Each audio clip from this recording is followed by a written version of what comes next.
Relier Colombe-Béchar à Tananarive, 20 000 km à travers le Maghreb puis l'Afrique noire, aucune automobile n'avait encore parcouru une telle route. Raison de plus pour André Citroën, après la traversée du Sahara, de lancer cette nouvelle aventure planétaire. L'expédition Citroën Centrafrique, autrement dit, la croisière noire. Grand rassemblement de troupes en ce 28 octobre 1924. Après un an de préparation, l'équipe, dirigée à nouveau par Hart et Audouin Dubreuil, lance ses 8 voitures à la conquête de l'Afrique. Il y a 16 hommes cette fois-ci, des mécaniciens bien sûr, mais aussi des topographes, médecins, zoologues, peintres, cinéastes. Un groupe d'hommes chargés d'accomplir l'exploit, mais aussi d'en tirer les enseignements et de les faire connaître.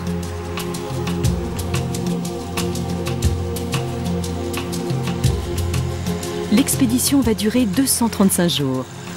Elle va traverser les terrains les plus variés et souvent les plus inhospitaliers.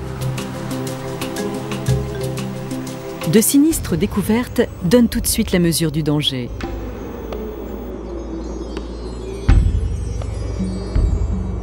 Mais ce voyage a une dimension quasi patriotique. Et même le ciel envoie des encouragements. La mission est donc simple, aller de l'avant et garder le bon cap, même à travers les tempêtes de sable. Il faut que les hommes et les voitures tiennent. Dans les oasis, on trouve un peu d'ombre apaisante et un accueil chaleureux. Tout est prétexte à découverte et à émerveillement. Puis très vite, il faut repartir. À Niamey, grande parade et fête pittoresque. On souffle un peu, on prend le temps d'apprécier la beauté des costumes, la beauté des visages.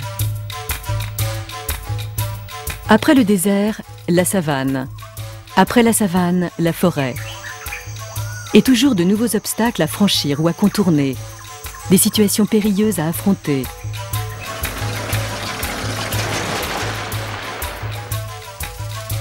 Autant d'épreuves qui rendent cette expédition éprouvante et exaltante à la fois.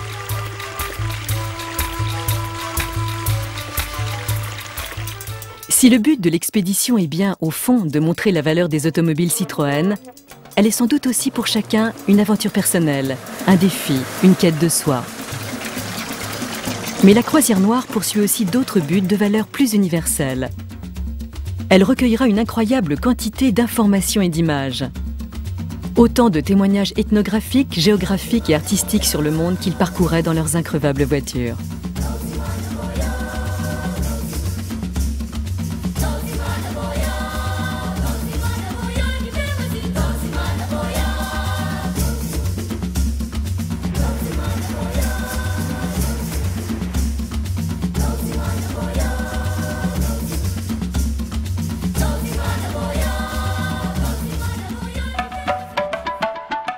La fin de l'épopée s'effectue en 4 groupes sur 4 itinéraires différents. Chacun franchit les derniers obstacles et contemple une dernière fois les paysages continentaux.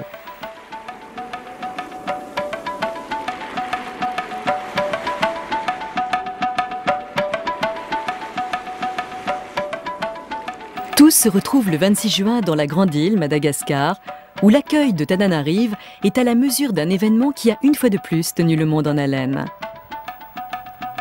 L'expédition aura un écho qui s'entend encore aujourd'hui.